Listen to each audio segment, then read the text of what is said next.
Wait, what'd you say? And welcome back to Survivor 42 and 42. Just finished Survivor 41. Eric had just won, and we're having, besides maybe the Worlds Apart and Island of the Idols, the most awkward reunion ever, as they film it on location right after these two people have lost, and it's very apparent on their faces. We are joined by a whole crop of newbies for our final actual panel before we go to the live stream tomorrow of Survivor 42. So in order on my screen, we have Jake. Jake reached out to me on Twitter when I started this last month and asked if he could come on, and I told him I will find a season for him, and 41 ended up being it. So thank you especially. What is your Survivor hot take? So this goes back to Cambodia, and along with Shane and T-Bird being like the popular choices to vote back on, I actually voted for Jim Rice to be back on. And for personal reasons, because my sister actually met Jim Rice at a Michigan State poker tournament and actually got him to talk to me on the phone. Oh, shit. So, yeah, I would have voted for him, too. I like Jim Rice. I want to rewatch. Jim is fine. He's a little bitter with the whole Cochran thing, but he got over it. Yeah. Casey. Casey hosts Prometheus, who I just had Tiki on for 39 and one other season. So Casey hosts Prometheus. Please follow that on Facebook and YouTube.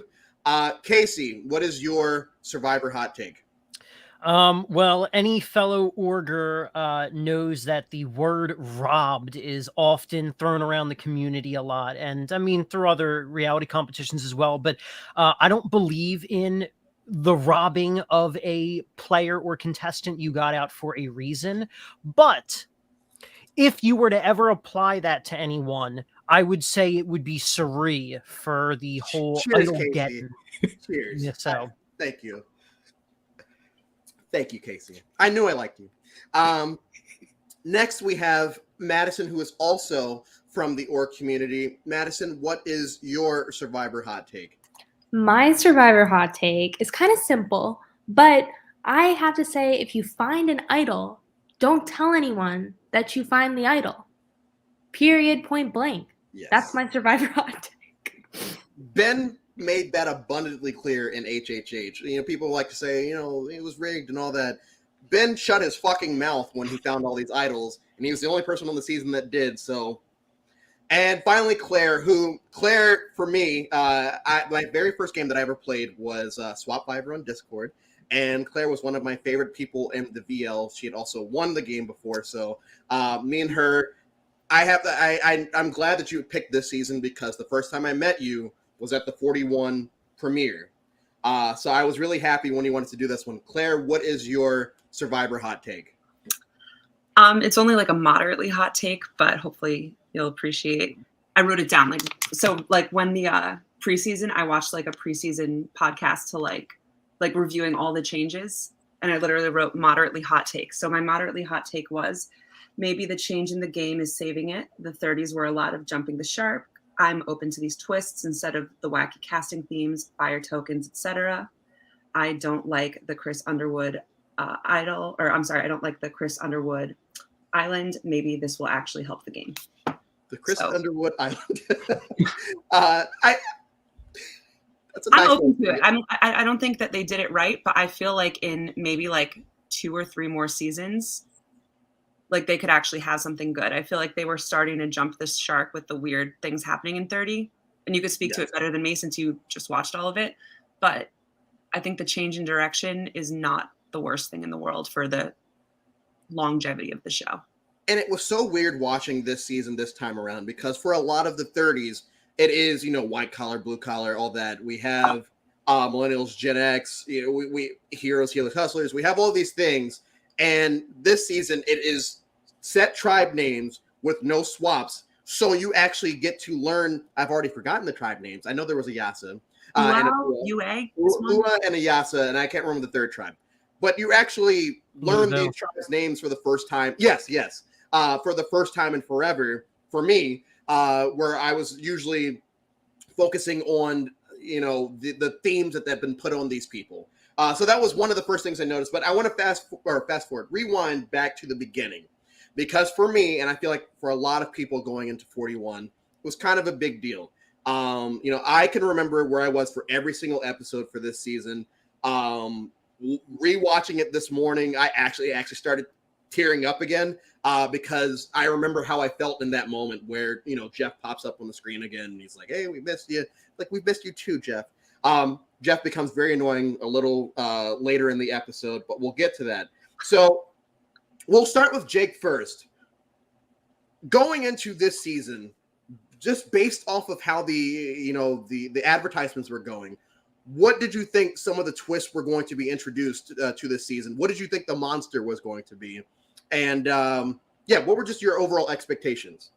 I guess I was just excited to have Survivor back on my screen again. I had no idea what to expect with the monster. I didn't know what Jeff was talking about, and after the season I still don't know what Jeff was talking about. So yeah, I mean, I liked the way the cast looked. It was awesome to see such a diverse cast after knowing that they had the 50% rule put in place, and just to have people from all different walks of life like the show was originally designed. Casey, going into 41 for you, what were your expectations like? We're coming off of Winners at War, which, as everyone knows from yesterday, has definitely fallen down in my rankings a little bit because of how the game ended. What were your expectations going into Survivor after such a long period of time? I don't know if I can truly recall what my expectations were like, but I feel like they had to have been actually kind of low, because at that point I'm like starving for Survivor and I'm like, give me anything and I'll take it. But man, did that train of thought very quickly leave the station once the season got off the ground. And we'll go Claire and Madison for this one. And just, Jake brought up the whole diversity aspect of the season. And for me, it was very important to me because I was a part of the Survivor Diversity campaign on Twitter. I was, constantly making posts on that account trying to get people to apply. When I found out that they were going that route, I felt a sense of, pride and being able to see, not just brown folk, but all folk represented on the season. So for y'all, do you feel like that, I won't say hindered or helped the season? And who were some of the people that stood out to you preseason, or what, if you didn't follow preseason, the first episode? One of y'all can go first. Well, I know Madison Claire. Yeah, so I was extremely excited seeing the cast. It was new, refreshing. I was very, very happy to see it. I remember when I was looking for my draft, I was extremely impressed right off the bat with Shan, and that was a good inkling on my part. But just was very, very excited to see such a diverse group. I think it's frustrating to have to put it into effect, and the fact that the conversations have to happen because they haven't. And so there's a couple years where it's going to be like 41 and 42 both had conversations that I think were difficult to have. And that's basically because they didn't have any of that casting initiative for so long. And so it's hard that the burden of teaching people are on the players, and that's not necessarily fair. But I'm grateful that people are willing to not sacrifice their game, but to risk their game to have these conversations that are hard and that are not like they have to play the game with a whole different burden on them. And it's a shame that it is that way, but I'm glad at least they're trying to do something to correct it. It's not going to be fixed right away. But it's a step in the right direction. And it was nice to see that it wasn't just that's the black guy. It's you got to know people for who they are, not just their ethnicity, which was really fun. Good. And I'll say that, frequent asshole and occasional commenter on this podcast, Russell Hands, put out a video before the season aired, basically saying that the cast was too woke, based off of literally nothing other than what they look like. And he thought the cast was too woke, which pissed me off. And I know it pissed off a lot of other people, and it frustrates me because Twitter and Reddit are very dark places. I refer to Reddit as a cesspool. And you go on there and you're seeing a lot of people reiterating this fact of the cast is too, once again, based off of nothing more than what the cast looks like. And already, I'm sick of this woke bullshit. For my money, I feel like the Big Brother season that aired at the same time was more woke than this one. As when we talk about the camp out later and how much of an epic fail that was. But we really don't it doesn't become a race thing. I don't feel ever. I feel like Deshaun's moment was important. But I never felt like race was driving this season like it was driving Big Brother. And even if it had, fuck him. So it annoys me that was a narrative going into the season based off of what the cast looked like. And speaking of the cast, we're going to go through everyone on the panel. Start with Jake once again. Who were you most excited about seeing going into it? Who were your winner picks? Who did you think were going to do well? Who do you think was going to flop? I will say that Abraham was my winner pick.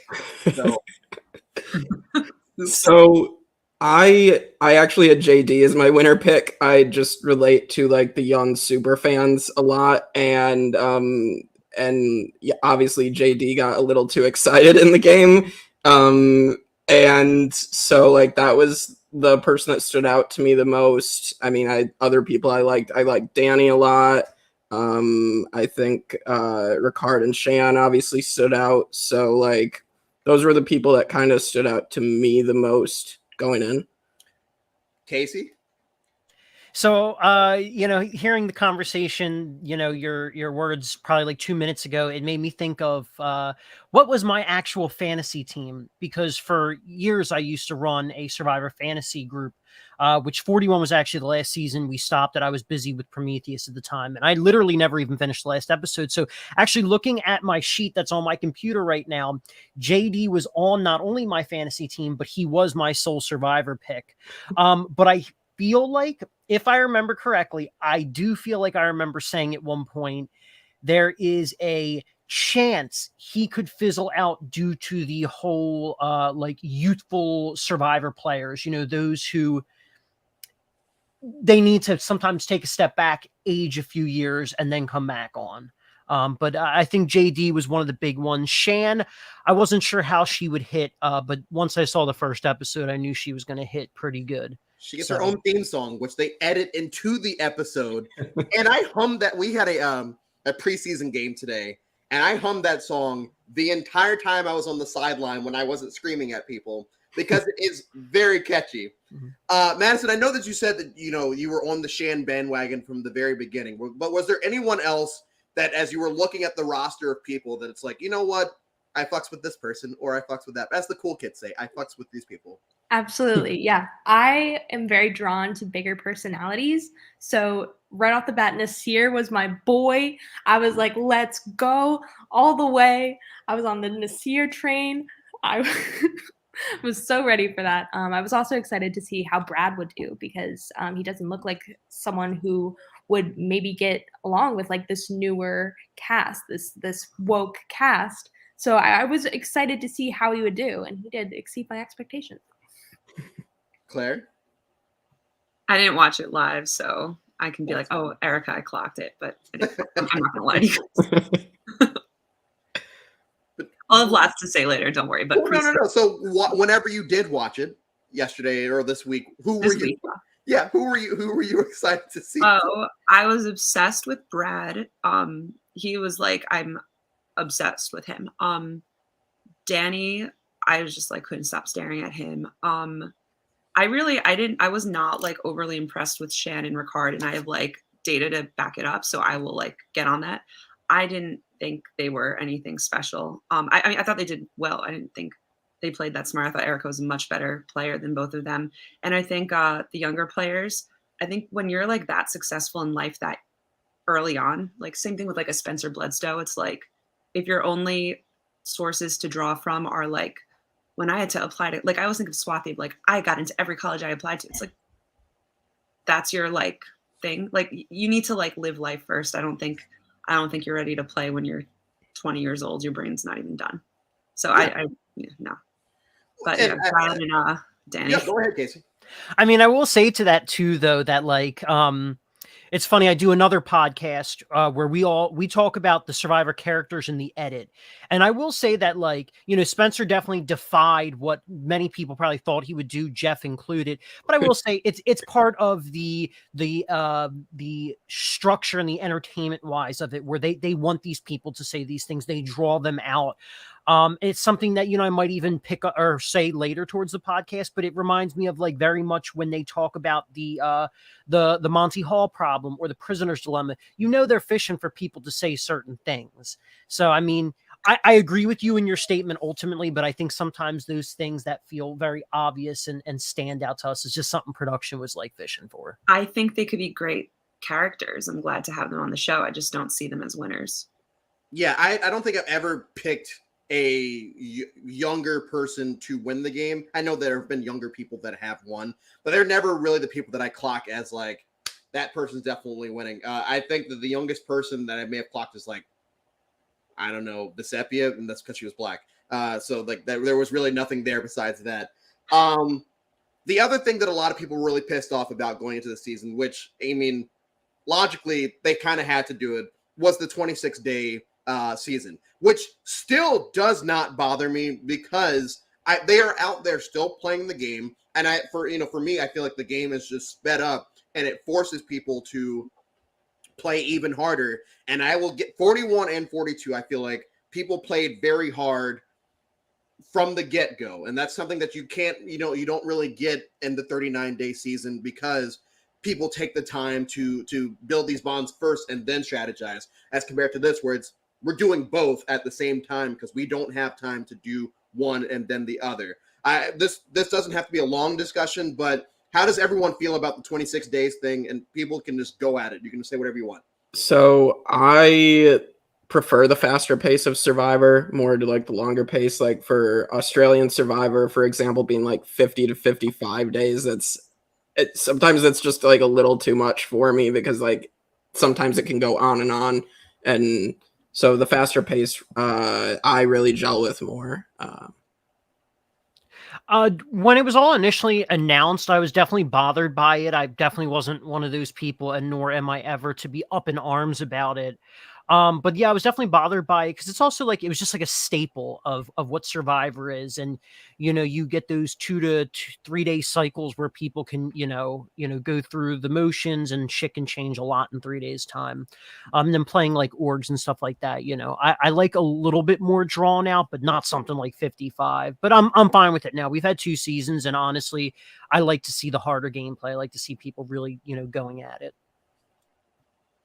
What bothered me about it was that, like, I feel like Jeff kept trying to make up for the fact that it was only 26 days. Like, stop saying, we made it harder. We didn't give them, like, just, you don't have to explain it. Like, we all went through 2020. We understand the limitations. It's fine. Like, we're not mad at you. Just stop saying it's harder than ever. Like, no, stop it. It's not. I just took their flinch when they lost challenges. So. Like, so silly. So they just like made such a grand scheme of things for no reason, and to be like, this is the hardest day, and it was like day 17. I'm just like, it got a little silly. But the actual, I mean, I just think they over apologized for it. I don't think it was a big deal. Madison?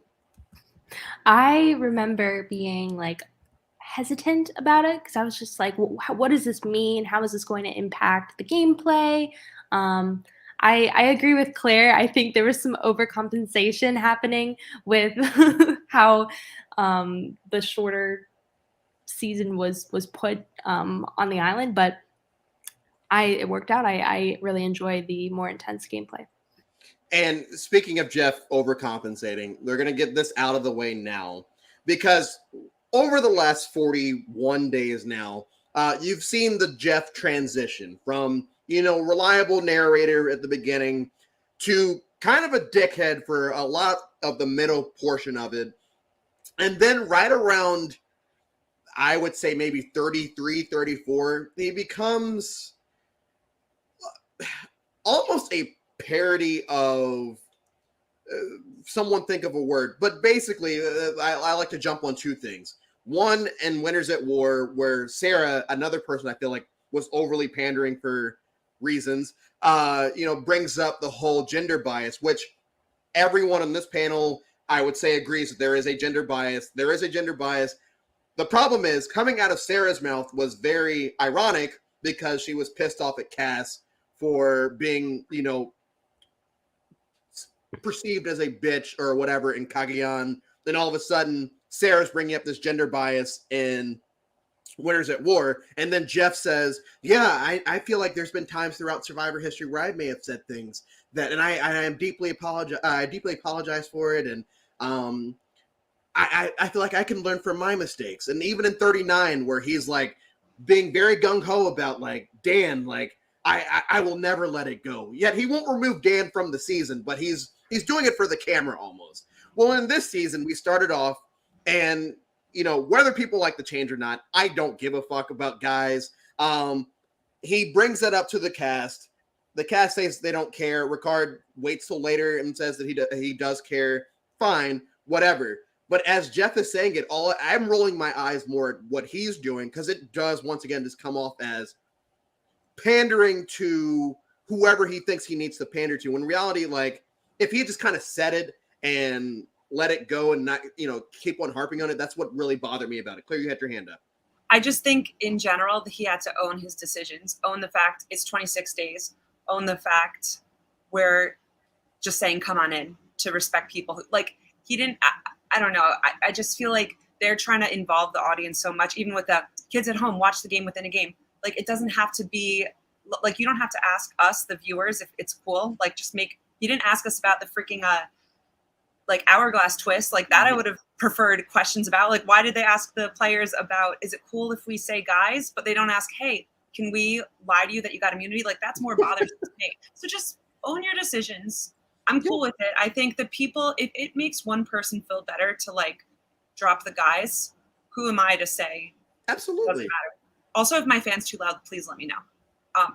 Don't hear it. Okay. Good. But yeah. Does anyone else have any thoughts on the Jeff pandering portion of the season, which is all season? Yeah. I feel like I know my parents had some of the same issues because I've been watching with them live for a little while, but they had some of the same issues as well with, like, Jeff kind of pandering. And I don't know. I feel like Ricard has talked about, like, how, there was stuff that wasn't on screen as well, like, off the show, like, on our Hap and stuff. So Like what? Or can you say, like, anything? Just, like, one thing? Because I haven't gotten to listen to podcasts yet. Yeah, I think he said, like, basically back at camp, there were several of the female players who said that they felt uncomfortable. And so Ricard decided to speak up because I think he said he works with people trying to be more inclusive. And so I think that was kind of where why he was the one to speak up. So Yeah, I was going to say that earlier too. I felt like I remember hearing something about, and I'm fairly certain it wasn't exactly what you just said, but like something along the lines of, like, it was constantly brought up in those, like, 2 days before that challenge. And then, so it was just like, then Ricard, stood up and said something. But yeah, I mean, the whole song and dance is very annoying that Jeff puts on. Cause I mean, if he truly believed that, he would have just changed it without creating any sort of spectacle. Yes, and that's the wild thing about this, not about the season, but about Jeff just in general, is, watching him transform to this. It because I don't say I don't know Jeff, but I know Jeff on the show, and this isn't Jeff on the show. This is new Jeff that is reaching out to a specific audience, and I do think that you need to appeal to a lot of your audiences, but. And I sound so much like one of those folks, but don't force feed it to us. You don't have to do that. We can see, and we can grasp. If he had not brought it up and he just started the season with this coming on in, I guarantee people would not have been as up in arms about it as those folks were. I'm not pissed off about guys. I'm pissed off about how Jeff went about it. I don't even care that Ricard changed his mind on screen, because that part doesn't matter. But this is not a crucifixion of Jeff Probst. This is talking about 41. The big thing about 41 that 42 fixed. Thank goodness. Every twist that was introduced this season, 42 did better.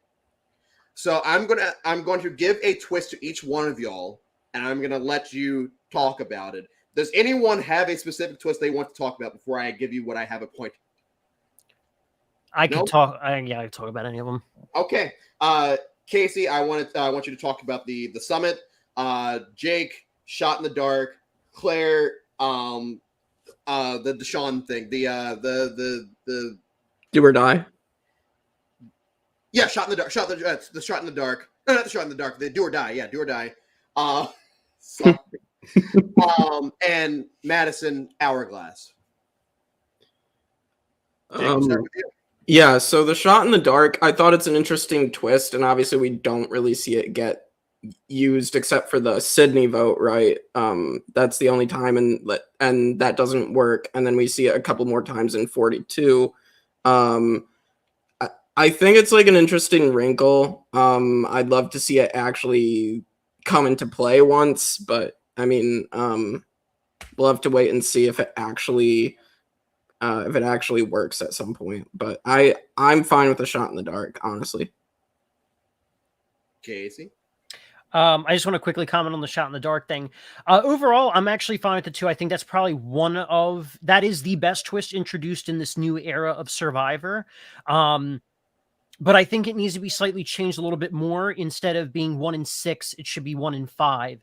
Still much far removed, but it does increase your chances a little bit more because you can do this for a number of seasons and potentially have no one ever do it. And it's a matter of sacrificing your power for, this extra strategy, and it might cause those to switch up blind sides or, not pick off the weaker people for fear that they might do it.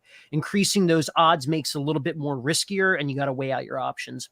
As for the whole summit thing, kind of up and down about it.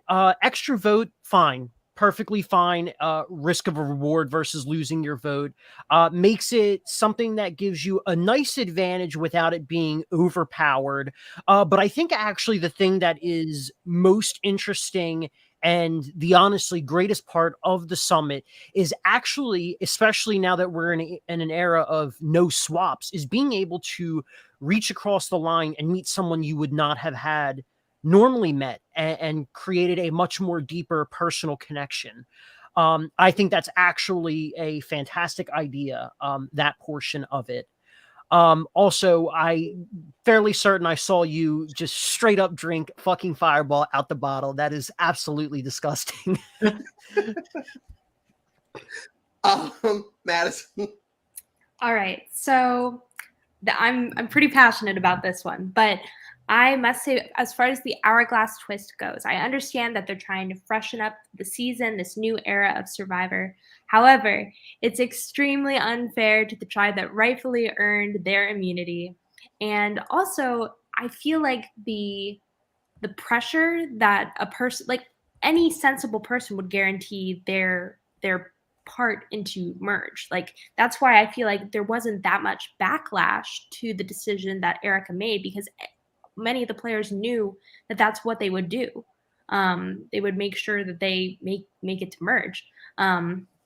So I think the biggest thing is like taking away immunity that a tribe rightfully won. That just doesn't sit right. That kind of goes against what Survivor is.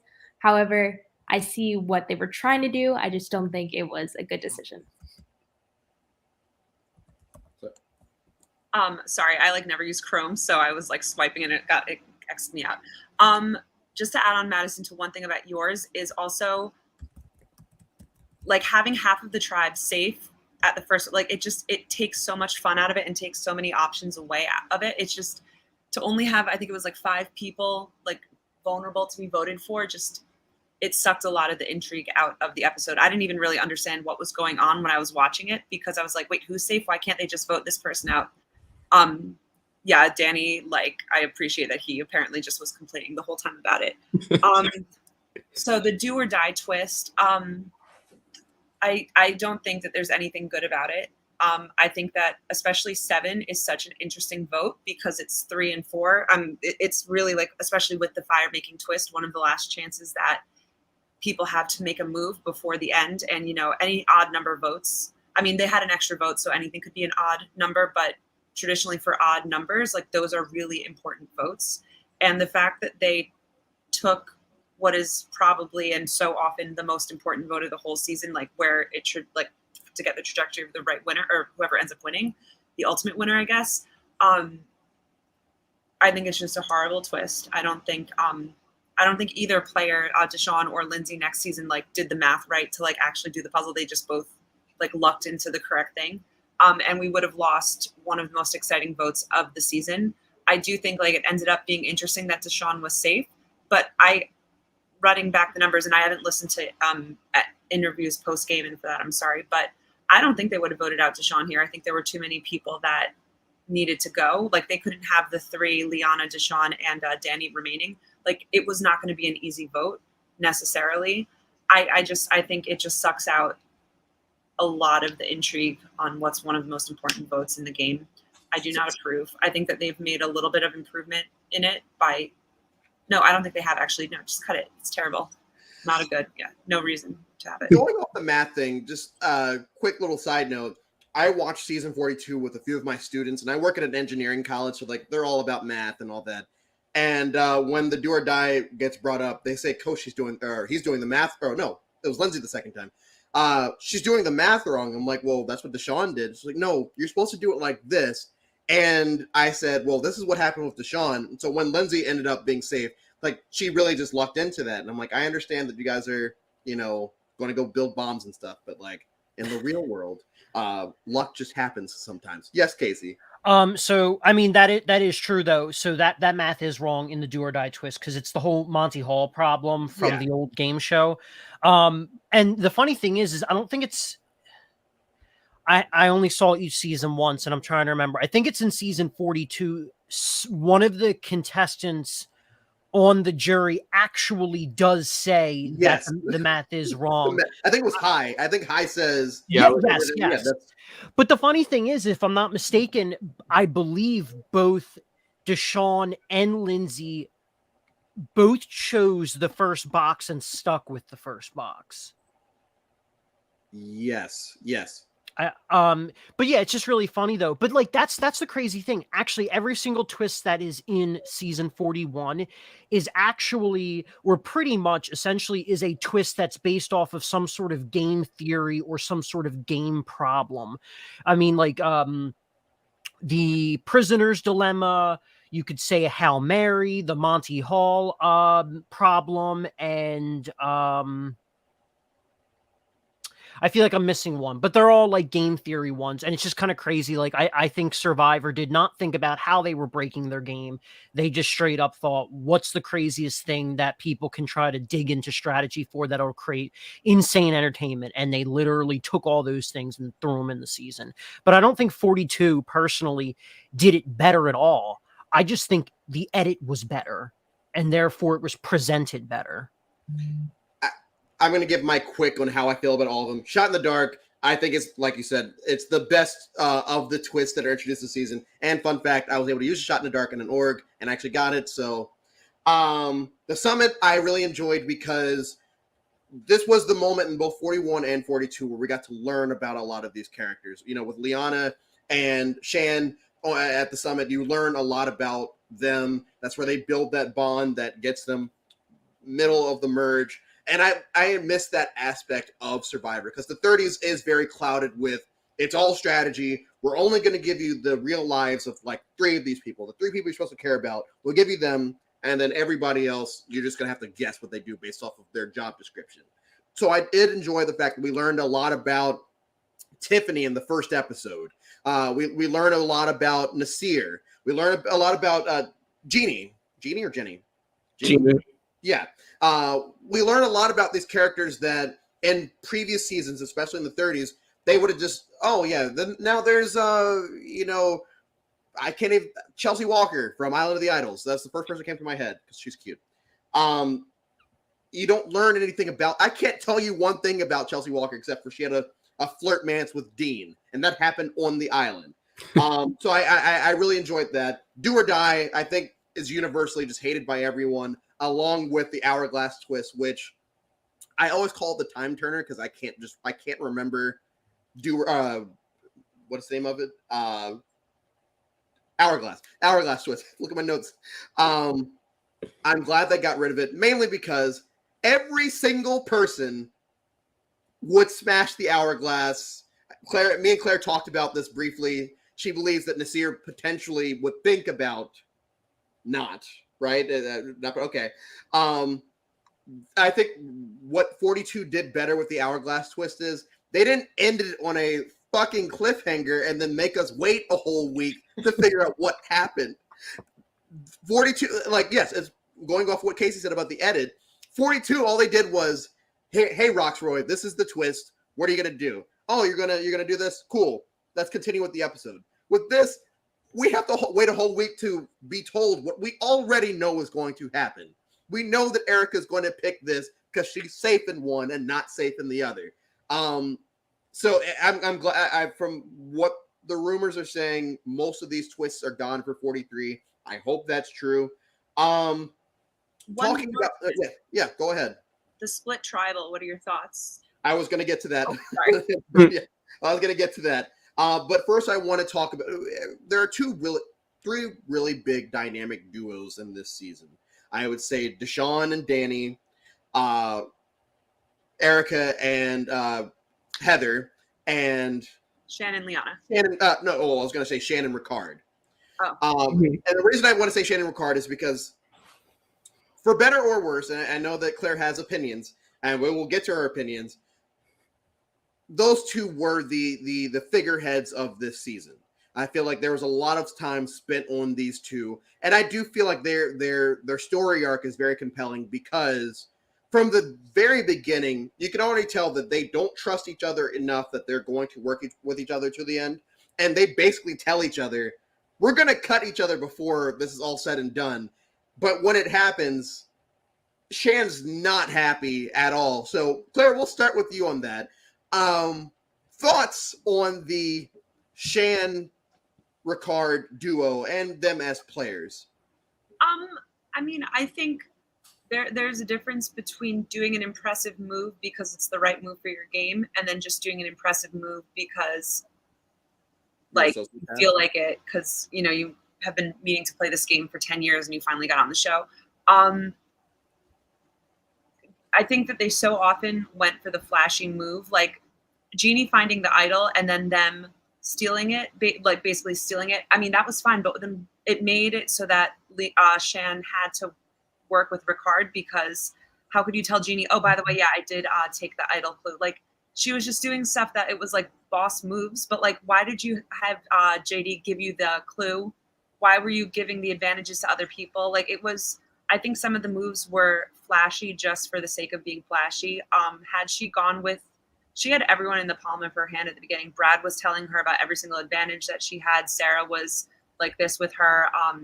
She could have worked with anyone in the tribe, and she chose to work with like the cagiest person. And I think like what if she had just been with Jeannie and Brad, obviously I'm like a Brad apologist. I'm like, they should have always worked together. I think JD was a mess. I don't think that she should have worked with him, but like Brad and Jeannie would have been loyal soldiers. They had advantages. They would have absolutely worked with her. And I think she was just doing stuff for the sake of being glamorous. And I would love to hear what you guys thought Ricard did that was so impressive, because all that he did this season, in my opinion, was say how amazing he was. And I watched with the lens of having heard, because I'm on Reddit and Twitter all the time, like reading about it. I just didn't have time to watch a show because I'm weird like that. So when it was live, I was like following along, and everyone was like obsessed with Ricard and like, oh my gosh, he's the best to ever win. I think Jeff was like, he was the best ever to ever win. And so I was watching, excited to see what he was going to do. He didn't do like a Parvati shallow move. Like, he didn't do anything cool like that. Like, what did he do? I would love to hear. Overall, I think they were both good players, but I don't think that they made moves that were that smart. I don't think they ran the votes that you thought that they claimed to have ran. Jake? Yeah, so I mean, I definitely don't think Ricard is one of the best to win. I mean, best to never win. I mean, I feel like that title belongs to Sari or Rob Sesternino. And just like, so, because I know like even at Ponderosa, like the Ponderosa video, Ricard's like, I'm on the Mount Rushmore of the best non-winners. And it's like, I don't think so, man. Like, I just I think Shan was more so calling the shots at Ua, and I think Ricard's like only big move that he made was getting Shan out at the final 8, and then at that point he just needed to keep winning immunities, and then as soon as he didn't win immunity, he was gone. Which is not the sign of an amazing player. Right. No one says Mike Holloway's the best winner. He gets win out from whatever, you know? Right. I mean, I still do think that, like, and I do not like Ricard. I thought of Ricard as a villain since the beginning and never really liked him. But and I believe they do probably mention it in like episode 3, I want to say. But like Shan very much is the face. She's the mouth of that duo, and Ricard was very much the brains. Not to say that Shan did not come up with anything, and I think that that was the way that it kind of was. That was their dynamic of their relationship. I do not think, and I was just further elaborating on that, but I don't think that Ricard is on the fucking Mount Rushmore. I think he was just coming off a very much like big Survivor high of playing and thinking he did very well. You had Jeff there hyping him up too, so absolutely. Which just, Erica. What's that? I don't even think if he was sitting next to Erica, he would have won. I actually think that had he been there next to Erica, I feel like he would have won. I feel like of the final 5, he probably had the best chance of winning. But then again, it's been a while since I've watched that season, so I don't have as much clarity as probably you or Andrew does. Clarity. What's that? Yeah, but no, yeah, with Ricard though, I don't even think you can give him, if I remember correctly, I don't even think you can give him full credit for the Shan boot. That's also Erica's doing, which is just another point on the board for her at the very end. But I don't think he is completely a dud by any means, but I don't think he is anywhere near as great as he presents himself to be. I won't compare them, like, because I think Ricard is better than the person I'm ready to compare him to by like a large margin.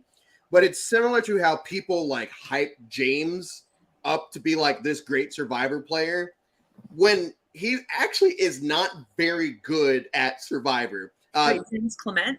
Yes. Okay. He's so fine though, like he could do whatever. During this rewatch, 15, 16, and 20, I think James wins 0 individual immunities, which should be his bread and butter. His tribes do well sometimes, don't do well other times. His social game does not exist except for the fact that people want to be attached to this big guy, which why wouldn't you?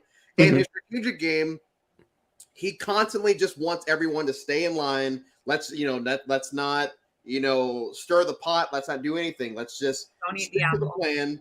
And every single time and China, he gets caught with the 2 idols. And Micronesia, if he hadn't have gotten medevac, he would have gotten caught, in that, that Black Widow Brigade alliance. He would have gone then.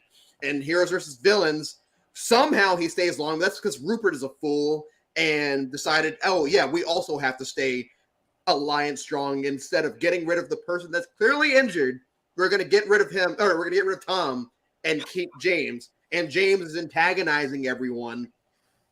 And once again, like I said, I think that Ricard is a way better player than James. But whenever I hear, oh yeah, Ricard's one of the best has never won, it's like, I feel like you guys hype up James in the same, and I feel like you just haven't watched James's seasons in a while because he's not the best and he's not even close to being the best. Yes, Casey.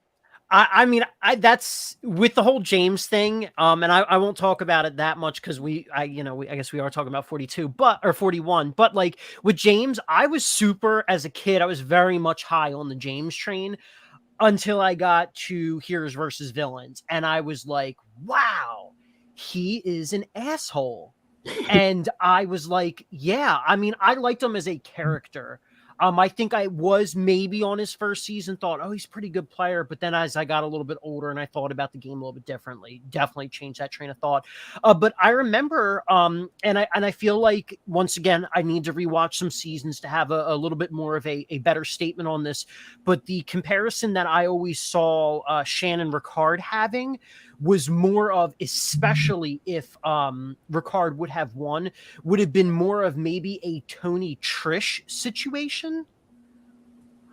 Because I felt like, no, am I misspeaking here? Oh no. That's probably a thing I out won't there. judge. I'm just like trying to see the Let me hear about comparison there. But Yeah. no. I mean, I very much, obviously, Tony very much feels like a villain, and I felt Trish really helped him through a number of the rounds in his season that he won. And so she was kind of like playing that social side for him. And I sort of felt, in a sense, Shan was, because once again, she's kind of the face and the mouth of it. Oh, you're comparing Shan to Tony. Okay, all right, yeah. You're comparing Shan to Tony, Ricard to Trish. Opposite, but maybe even that comparison. That's the comparison I was often saying during the actual airing of the season. Okay. Anything else on Shan and Ricard before we move on? Yeah. Sorry, you go, Jake. I was just gonna say, I mean, I think there could have been people trying to compare them also to Malcolm and Denise, just because the Matt, Sane, and Ua, they were just train wrecks. But like, I don't necessarily see that comparison either, because like completely different play styles, and obviously Malcolm and Denise had more win equity than Ricard and Shan did. So yeah, Denise won. So Denise won. Yeah. I just thought it was insane that when Ricard wouldn't give her back the vote, and they were like legitimately screaming at each other, like just that level of dysfunction and the level of distrust to not be able to work. Like, shame on both of them for being like, I can work with this person long term. Like, how did Shan not realize this is not going to work out? And and just the fact that she had such a capable player in Brad in terms of finding stuff, and he would win challenges for them. And Jeannie, who was obsessed with her and would do anything, like, she just, how can she be so great? She made terrible calls. Jake? I just wanted to say I love Brad as a character. Anytime someone runs and hides in a bush, like Tony or Luke Toki from Australian Survivor, or Brad, like, I just automatically love them. So I was obsessed with him. Fucking telling Sarah the first episode, oh yeah, no, I'm either gonna vote you or Shan out. Like, so iconic. Then finds a bunch of advantages. I loved him. I thought he was amazing. I actually clear this. He reminded me of Peter Harkey from Marquesas. And watching it again on the rewatch is like, yeah, this is his Peter. Like, if Peter knew how to play Survivor.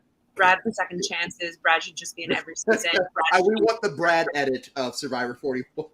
He was good. He was very good energy. But I feel like Jeannie would have been the better ally. Brad, I think, would have been a little, especially as the game got even crazier going on, he would have been too much chaotic energy and potential too much paranoia to keep in as an ally. And I'm not saying that Ricard was a better choice necessarily.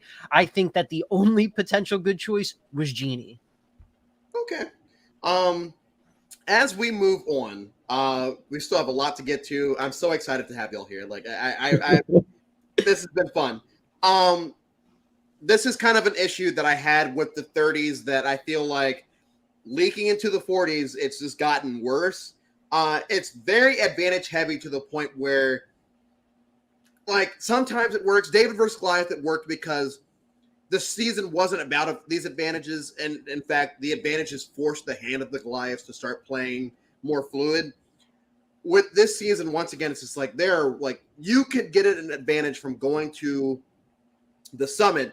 You can get an advantage from going on the beach. You can get an advantage from something being hidden at a challenge. Xander didn't get it, but there are so many ways of getting advantages in the season that, let's say everyone gets an advantage. Now we're just sitting there. If you're smart, now you look for these, and I know there's a lot of people. I know there's a lot of people that love the old school version of a couple of idols, but that's about it.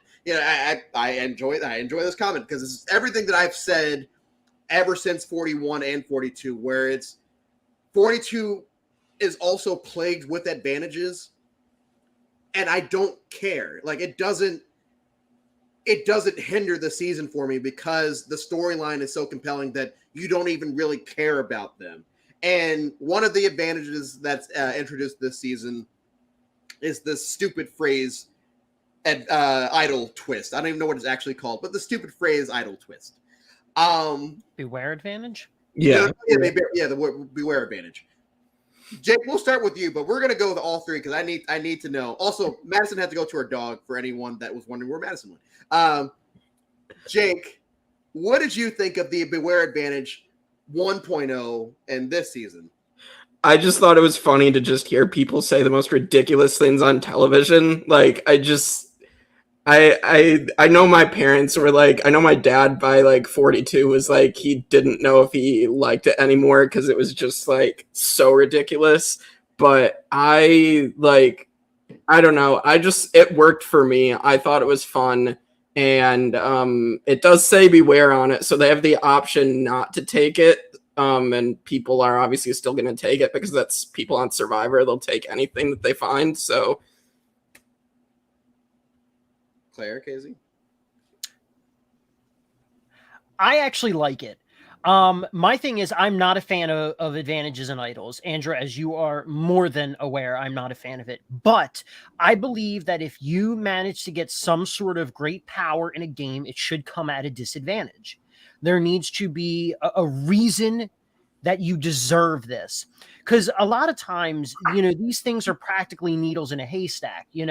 It's just like a bunch of people, put their hand in the haystack and who managed to get the needle, and so there needs to be, you need to earn it.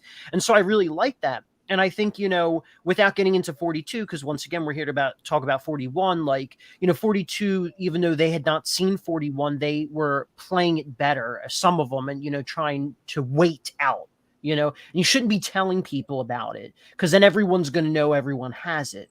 But I like it. I think it's very interesting. I'm happy we got 2 seasons of it, but because of that kind of style, I don't think we're going to be able to see it again, at least anytime soon. I thought it was fun. The phrases were goofy. I think they were a little too ridiculous, but they're trying something new. And I think like they had a season called Heroes, Hustlers, and let's not act like the show hasn't been silly before. The problem that I had with it though was losing your vote until the other 2 idols are activated. I thought that was, especially when the tribes are so small and apparently you're not going to be switching at all, to lose that kind of currency. That's really the only thing that you have in the game. I don't think that is necessary. I think instead you should do it where it's like, I think you're at enough of a disadvantage that everyone, say the idol's not activated until all 3 people, that's fine. But why do you have to lose your vote? I think I don't think that that's necessary. I think that that's too powerful in the wrong direction. I think they can play with it in terms of more steps to get an idol, or more steps to activate, or a shot clock on the idol where you can only play it for 3 rounds. I think there are things that they can do that'll make it easier than just you can just find an idol for every round. I think that's an error. But I think losing your vote is the thing that I had a problem with. So I will say that, I do agree that there's no way that they could do this again, only because if anyone says anything stupid at any challenge, people are just going to immediately see, this person as an idol. Now, I do think that could be a great strategy now if people have seen 41 and 42 to say something stupid to make people think, oh, yeah, this person might, I don't know how you would benefit from it, but someone will make it make sense. I will say it's a lot easier watching 41 weekly. The one thing that I was always not looking forward to was Xander saying his silly phrase over and over again and finding new like this. and Oh my god, I cannot. I'm sorry. But I say one of my favorite scenes of this entire season is the way they edited Nasir saying his phrase. yes. That they don't allude to it. They don't even tease that it could happen. And so when they cut to Nasir doing it, I'm like, this is awesome. I'm all right with this. And they cut to him finding it. And that was one of my favorite moments of the season. But I'm glad that I'm pretty sure they are getting rid of that. And for good reason. I do like the way that they, jumping the gun. They like the way they do it in 42 with the paint. And all that. I feel like it's a better way of doing a Beware Advantage where, hey, we could screw you over, but it's not going to be you saying stupid stuff all the time. They do have it a little bit at the beginning, but we'll get past that. Silly phrases. Quickly, Jeff breaking the 4th wall. Do we like it? Do we not like it? It was fine for like the first episode. It got old quick. Yeah, I mean, I honestly kind of just forgot about it, but No. Okay, you know. All right, that's all I need to know. In my notes, I have fuck, do or die, but we already talked about that.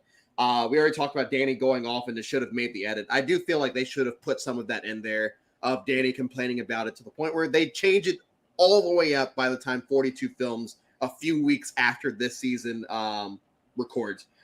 I wanted to, before we get to the camp out, because I do want to talk about the camp out, what the internet is called the camp out. The split 5-5 tribal council that we get. Now, we've seen this happen a couple times throughout Survivor history, but I feel like in this season, I feel like, one, they had to rush through, so they're looking for ways to get more eliminations out of the way. But I feel like, once again, because of all the challenge, or all of the advantages, all of the twists, this is just another unnecessary twist, in my opinion, in the season that's been bogged down with all these. So, Claire, I know that you have opinions, so I'm going to let you go first with this one. All right. So this was a quote that Evie said, quote, Evie helps the bottom people. Or I'm sorry, Evie. Did I say Evie? Chaos helps the bottom people, not those in power. And then I agree. I'll just read what I wrote. Hopefully it made sense, according to Evie. I agree, although that doesn't help in this twist. When the mechanics of the game are unknown, players are going to play more conservatively. And that's what happened. Like, chaos is going to happen naturally in the game, and I feel like injecting all of these twists where it's like we can't just have a normal tribal council, I think that ends up hurting the game. And the most interesting tribals are the ones where everyone except for one person, we're traditional tribals where everyone except the person that won immunity could be voted out. I think I also have like specific opinions on that tribal. I don't know if you want to get into it yet. Shit. We can go as long as we want, because I have to be up at 9:00 either way to do the live stream. So go ahead. You're so strong. Well, I think there was a quote that Nasir said about not. He basically was like, I don't want to waste my idol at this tribal, but like this was basically a final 5, and someone else was immune, so you have a 1 in 4 shot of going home. Not using your idol is so crazy. I mean, I don't see, if you're capable of finding idols, which he was because he found one already, I don't see why I wouldn't be like, I'm saving myself this round. I don't care. I'm not going home. There's no, I would just not have risked it. That being said, I understand why he did risk it, even though he told Heather, I'm voting you out. So he really, I think he misplayed it, but I give him a pass because I think he's an angel. My issue is when Xander comes in and sees that Nasir, someone who had an idol, when he didn't play his to save Evie, that is what killed me. Because when you saw that the person who shouldn't have had no business going home went home that episode, or I'm sorry, that tribal, and then Xander didn't go, I'm going to make sure I can defend my ally, because Xander was immune, but Evie was on the chopping block, and he could have saved Evie by playing the idol for them. Why didn't he do that? He saw someone who just had an idol get out of the game. Like, that would have been something that, like, that would have been a move. It would have been a game-winning move, because it would have saved his ally, and then one of the 3, I think it was, I'm pretty sure it's Danny, Deshawn, and Liana, I think were the 3. One of them would have gone home. I think it would have busted the game wide open. But I don't think Xander's that good of a player, so yeah, he didn't do that. But basically, my opinion on it is when the game mechanics are so inconsistent and players don't know what's happening, players are going to play conservatively because they're like, I need to stick with my group because I'm too scared because I don't know what's going to happen. And then shame on Xander for not playing an idol. He should have. Wait 1 second. Just for clarity's sake, you originally starting this whole little segment, you said the 5-5. We're strictly just talking about that double tribal, right? That's what we're referring to? Yeah. It was 5 people and 5 people. Oh, okay. Tribal, where they split. Yeah, where they split. Okay, that threw me. That threw me for a loop. I was fairly certain that's what we were talking about, but referring to it that way, I was so confused. But I mean, yeah, that's a great point, all in all. But if I do remember correctly, though, wasn't it literally just the previous episode that Evie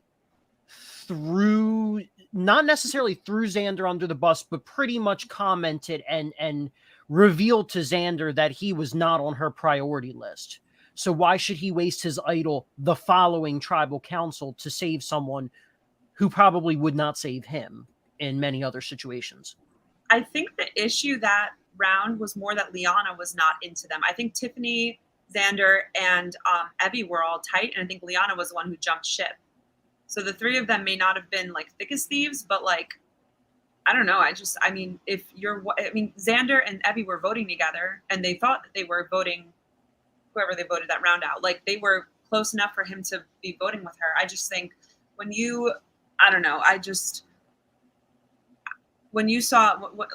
see someone sitting on the jury who literally had an idol in his pocket, you need to realize things are not going the way that I think they're going to go.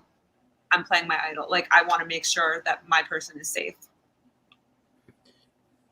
Yeah, I think Xander didn't make like the optimal moves he should have to secure that, like, because like with Evie, definitely if he saved them, like, I think it definitely sets him up, and in the eyes of the jury, like, he's making a move. And I don't know, I just think Xander got way too overconfident in his position moving forward, and that he had a better shot at winning than he really did.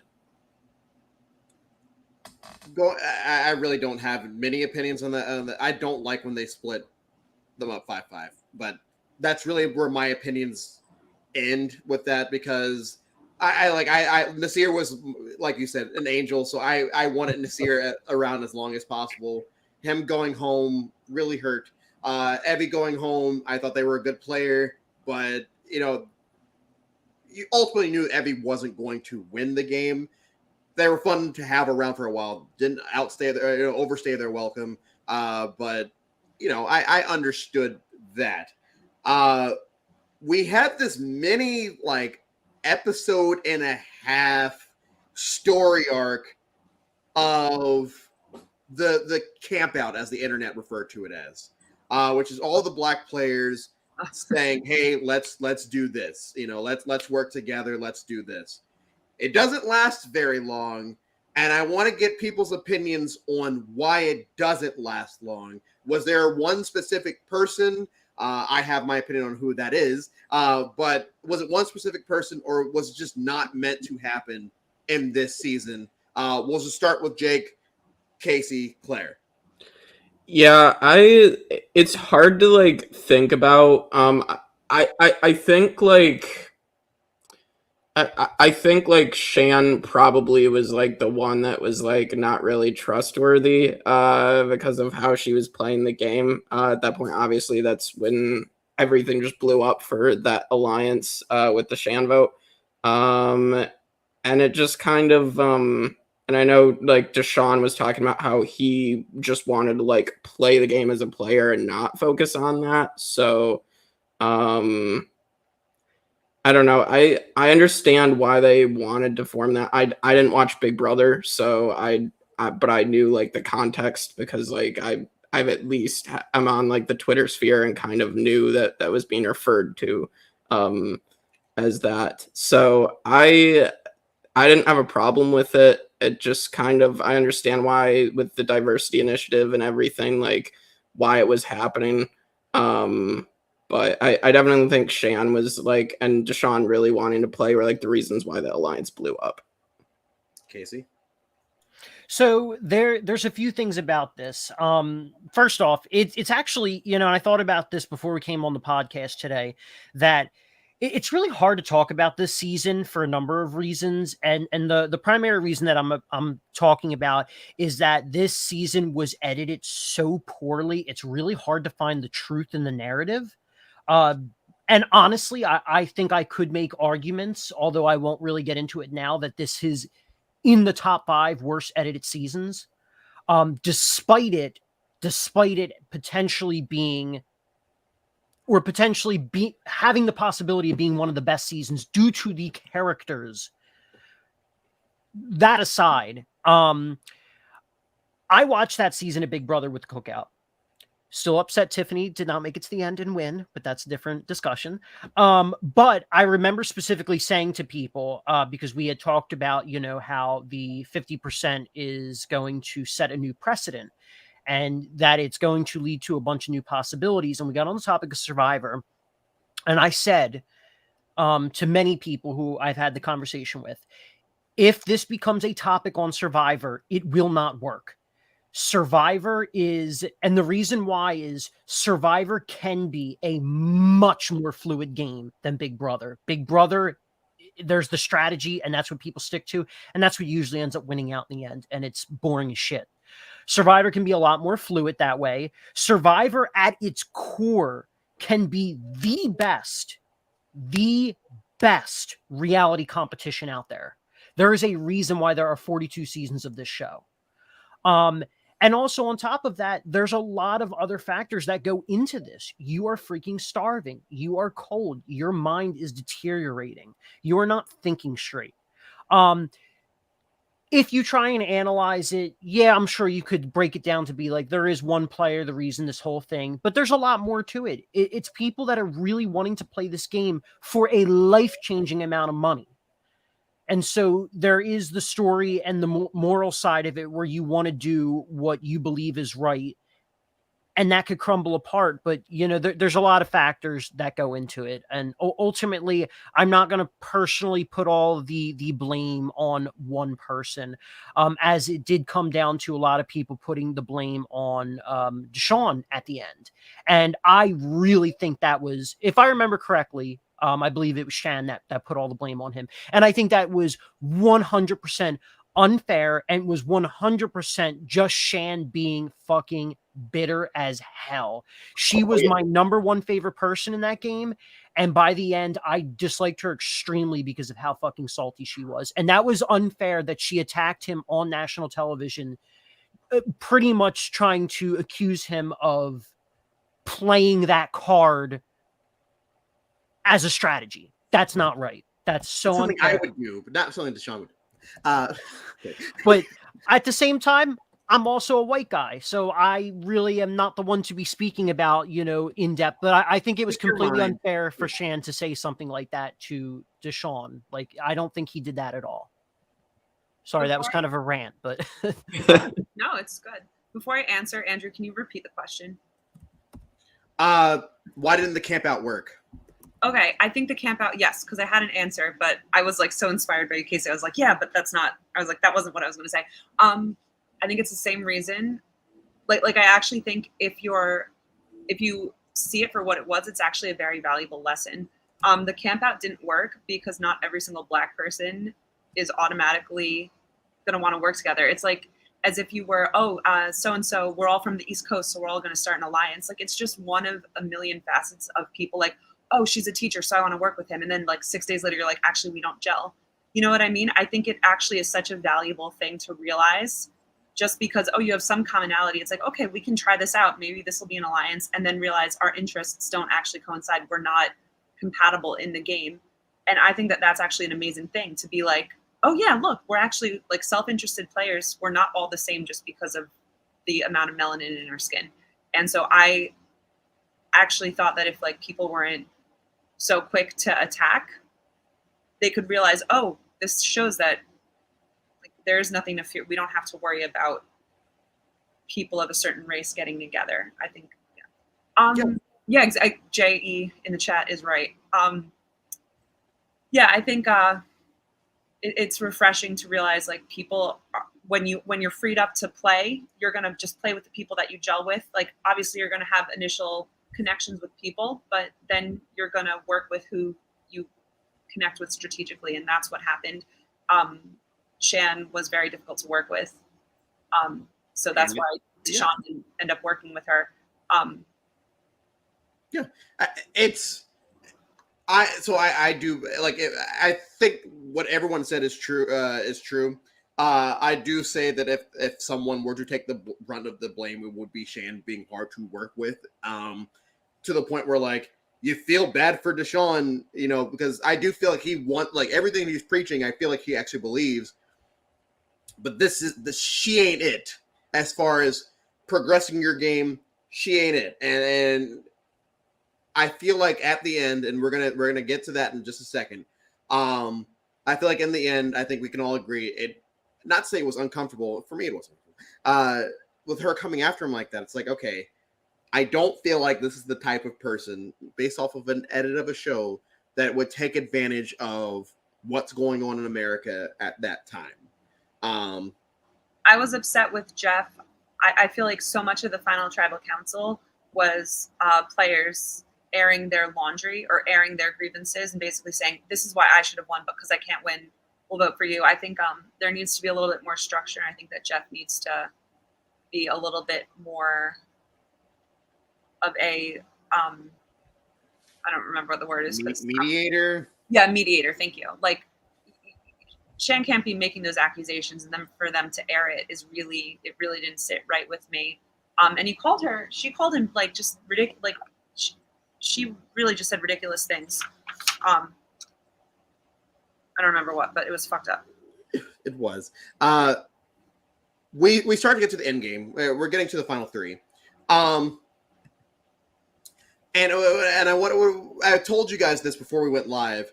I should have made a drinking game out of how many times they refer to Erica as a threat, or they try to get her out of the game, because the overarching storyline post-season was, from a certain section of the community, is somehow Xander was robbed. Xander is some robbed king that we have to put on a pedestal. When watching it at first glance, I didn't even think that. And on a rewatch, it's even more apparent that Erica is absolutely winning, especially at that final three. But, once Ricard leaves, you know that she's 100% winning. But watching it from the very beginning, where her tribe tries to throw a challenge once, the second time, it just kind of gets the kibosh kind of gets put on it, but they want to potentially throw it again. So the fact that, we're getting this storyline, people are considering her a threat as the season progresses, even at the merge, but because, the perceived threats of Shan, Ricard, people like that are, being put on that same pedestal. By the time they go out, they're sitting there saying, Xander, why didn't you get rid of the next biggest threat that wasn't Ricard? And the fact that people still sit there and say, Xander is this all-time great. These people started a fucking, what is it called? GoFundMe to give him $1 million, because that's how strongly they felt that he was robbed in the game. And ironically, I haven't met anyone non-white that agrees with that, but whatever. It could just be a thing. It's frustrating that this is the hill that these people have chosen to die on, the Xander Hill. I would rather die on the DK Chillin Hill than the Xander Hill, and that's just because I just watched Island of the Idols, and I thought DK Chillin did pretty well for himself. I think so too. Why do you all think that there was this large Xander uprising with his fans? I didn't mind Xander this season. He wasn't hateable. He was just a guy. Why do you think that so many people were taken aback that this person could potentially, lose a game to Erica and Deshaun? He lost to Deshaun too, because he didn't even get a fucking vote. Right. So why do these people exist? So I think that Xander reminds a lot of people, he's the Ozzy Joe Malcolm archetype of like the likable young, like surfer dude bro type. And I'm sorry. I'm sorry. Stop talking.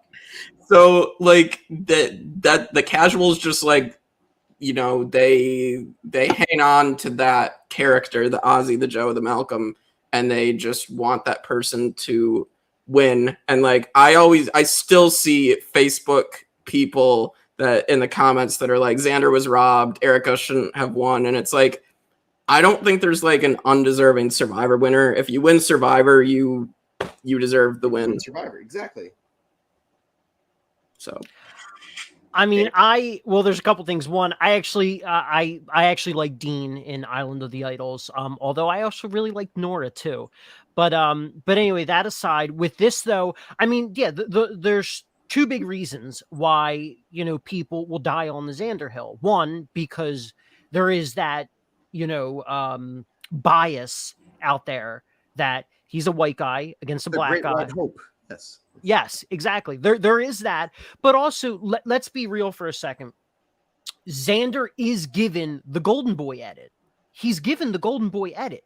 So I definitely recognized watching that season that he was going to go far. For like 2 seconds, I remember thinking, wait a second, is he going to win? And then they showed you the reaction of the jury that he had his perception wrong. And I watched that with my family, and we all said to each other, he just lost the game. We all said it to each other. But the thing that I was actually convinced about in that finale, I was fairly certain Deshaun was going to win. I was totally blindsided by the Erica win. And part of the reason I haven't rewatched 41 is because I want it to be a few years before I watch 41 again, so I can really go into it with as clear of a mind to be able to see the edit in a new light. But I really thought Deshaun was going to win. I did not think that Erica was going to win. But once again, to answer your actual question, it's a mix of that bias that's out there, as well as he was given the Golden Boy edit. I think it was very much natural that people thought that he was going to potentially win, but it should have been a clear indicator by that jury shot that he just lost the game. I think that Xander's game was pretty shallow. Like when they're having the final three, like little montages before they go to the final tribal council, Xander said his game is an underdog story. I was on the bottom and I made it to the finals. I won challenges. I got advantages. And I was like, there's not really a ton of strategy in that. Whereas Erica said, I played a hell of a game. I was a lion dressed as a lamb. I set up the alliance that ran the game for the second half. And the people who were threats to her went home. So if you understand how the game actually works, you can appreciate the fact that Erica actually made moves. There were so many gratuitous confessionals of Xander saying, like, I got so annoyed, I think, on a rewatch, because like he was just saying how amazing he was. And I'm like, you're not actually doing anything that's amazing. Yeah, I have a bunch of quotes in here. That he has he claims that he has a resume by getting what's his name out. It doesn't matter, like my notes are really hard to read, but if you watch it constantly, he's saying about how impressive he is, but he's not actually doing anything impressive. And then on top of that, I think there's like a diversity in the casting, but I don't think that there's a diversity behind like the producers. And I think they don't necessarily, I don't think it's like intentional, but you know, you do relate to who you're near, and I bet it's like just a bunch of like white guys behind so like they don't necessarily know how to like frame someone like Erica or even like Deshaun. I think that's what ended up happening. Actually, I just one quick sentence. Sorry, Jake. Didn't they actually switch the crew to 50% as well? I doubt that they were able to do that. Or didn't I thought they did an increase, and I could be wrong. Maybe I'm sure there's an increase, but Yeah, there's no way it's no. That I just remember reading something about that, but I could be completely wrong. Jake? Yeah, so like I mean it's just weird because like Heather was so under-edited to the point like when I made comments as I was watching the season live that like Heather's not winning because she's getting no content. And then it turns out like she's actually, her and Erica are like this dynamic duo that was controlling the game. And it's just like, why didn't the show us this? Yeah. I also have a serious problem with how Heather was edited, because I think she was like really infantilized. And by that, I mean, like, we should feel bad for her. Like all the content we're getting from her is, oh, like Heather. You're so old, but you get through a balance beam. Oh, you never gave up. And I wrote something, and I'm sure I won't be able to read it, and it won't sound as smart as it was when I wrote it. But basically, you remember the episode that she lost the challenge, but it was a reward challenge, so it didn't matter. But she kept screwing up the challenge, and Jeff was like, "You're still trying. Like, you don't need to." Heather, Heather didn't get on the show because she tried. Like, I got more interest out of her in the last 5 minutes with the fire making challenge, and then being like, I was scared to go in the water. I almost drowned. I didn't go in the water for 30 years. Like, that is more interesting to me than Jeff making up a thing of her being heroic. And my point that I wanted to make was Suri is so iconic because of the things that she did in the game. You know, he had the moment, I think, at the finale, and it's not fresh in my mind, I'm sorry, but I'm sure, I think he was like, she got off the couch and she played. But during the game, they were not saying, you're really doing it, Suri. You're kind of overweight, but you're doing a good job. Like, you don't need to infantilize these people. You don't need to hold their hands. Let them play the game. They're not like they're trying to build legacies for these people while the game is going on. And it happened a lot. And I have notes and I have a lot of opinions on it. But I think icons aren't made by telling us, like Xander telling us, you know, I'm a threat to win the game, or Ricard going, I'm the best to never win, and then Jeff saying it 5 minutes after the season ended. Like, let us come to these conclusions. Give us the data. Show us, don't tell us. And that's what I think the problem was.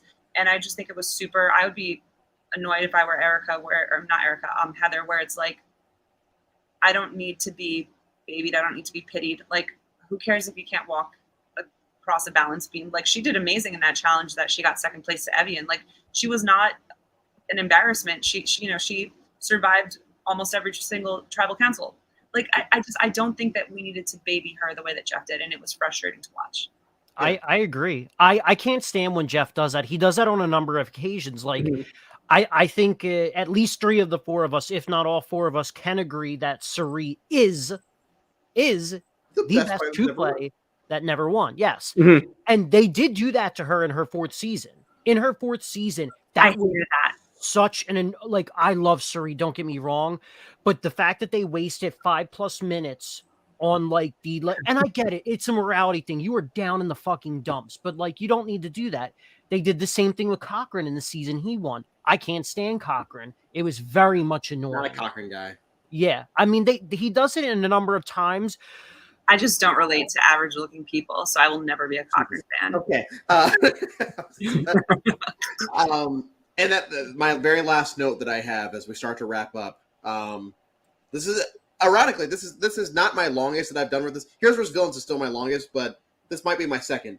I have the Erica problem, and we've briefly touched on it. The Erica problem is the edit. You know, watching it the first time and watching it weekly, I can understand how a few of these folks don't understand how she won. One, just rewatch the season and you'll get it. It'll be very clear.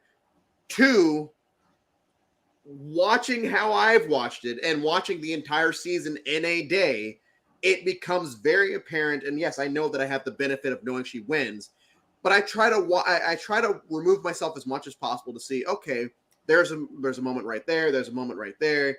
And I know I said this at the beginning of this part of the segment. I don't understand these people that are so vehement about the Xander thing. I haven't seen people this pissed off since probably Michelle versus Aubrey. And even then, rewatching that, I've seen Go Wrong like 4 or 5 times.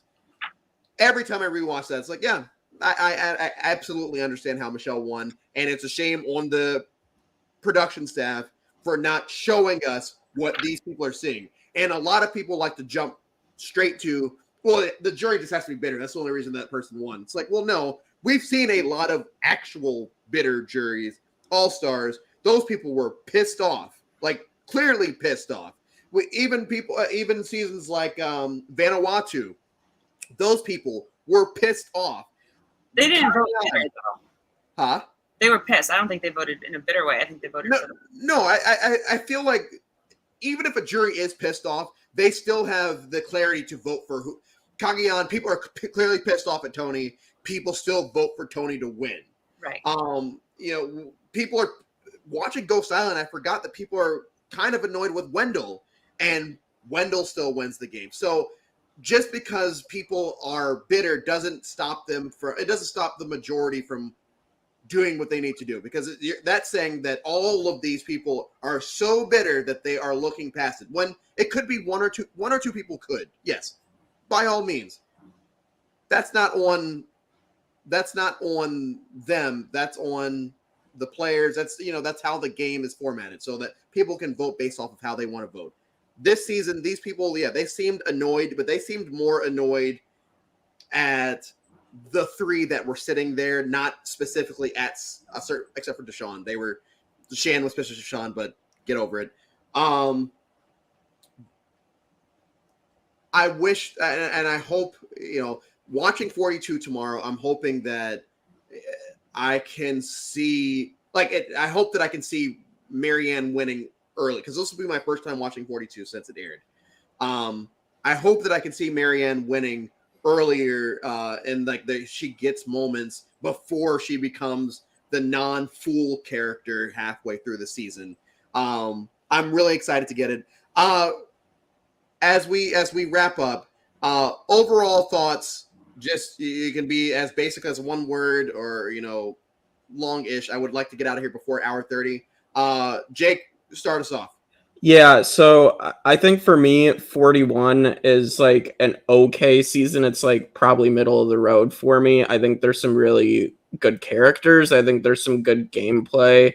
I think there's just like the edit just bogs it down a lot from being better. And so like I'd probably give it maybe a 3.5, maybe less than that. So Casey? Yeah, I mean, it's really hard to say because, like I said, I mean, I was starved for Survivor at that point. It's maybe middle of the road, maybe lower middle of the road, because the highs are high, but the lows are fucking low. The edit is just horrendous, and ultimately, at the end of the day, you need to be a good edit will tell you by the end. I could clearly see the path to victory. Maybe it wasn't exactly what I was expecting, but I see the path to victory, and I'm fine with that. I think also a lot of times we have winners who their game picks up in the second half. I called Marianne as a winner halfway through the season, and I was right. I could see Marianne's path to victory. Erica, I was only able to get the bigger picture when I read about 30 EW articles by all the cast members really outlining it. The edit did not make it abundantly clear on an initial watch. And Claire. On an initial watch, I already knew who won, so I actually had my eyeballs peeled for Erica content, and there's a ton of it. And she really is. There are people talking about how strong she is the whole time, and she's doing things the whole time. I think she's a great winner. I thought she was. I thought she had like such an amazing final tribal council. I was so impressed with her. She knew exactly what she was doing. And she said it from the beginning. She goes, I'm going to come in like a lion, then come in like a lamb, then kill him like a lion at the end. Like she knew who she was in the whole game. I thought she was an incredible winner. And I don't think that the edit was as bad as you guys say. I think that they need to stop doing balance challenges for every single immunity. It was insane to watch, especially watching it all in the span of a couple of days. And I was just like, is this the only skill you guys care about? And I know that's been the case for a couple of seasons, but I felt livid about it. And then the fact that then they had an interesting challenge and it was for reward, insane. I hated it. I was so upset. I think that the season suffered from not having a swap because 6 people didn't go to tribal before the merge. And when I was taking notes, I literally wrote, hot take, it would be really cool if they mixed the tribes up. And then I was like, oh wait, that's just a swap. Like I was itching to see these people interact. And I know the summits were something, but it wasn't enough. I think it wasn't an issue in 42 because all the tribes went to voted people out before the merge. But I think we swapped for a reason. I think that Survivor was so willing, the producers were so willing to change things about the game that I'm like, you don't need to change everything. Like this works because it works. You have a good product. I think that you can inject life in it in a couple of different ways. And I love to see it, and I'm fine with it, but you don't have to change everything. I think that they're reeling it back, and I think hopefully by maybe season 44, 45, I think they're going to hit their stride again. One other thing, I love the characters because I love to be introduced to new people on Survivor and interact with different people on Survivor. I don't need to see pictures of you from when you were 14. I don't care about any of that. I think it worked for Danny because he was specifically dealing with something on the island. It was the anniversary of his father's death, and he was able to kind of come to a realization and grow from that experience. So that was a time that it worked. But for the most part, I don't need to see Xander as a chubby 9th grader. and there was so much of that, and it's like that's not exciting to me. Like I don't care about Courtney Yates's waitressing career. I don't need to see her as a waitress. I need to see her being shady and rolling her eyes at people. Like that's not.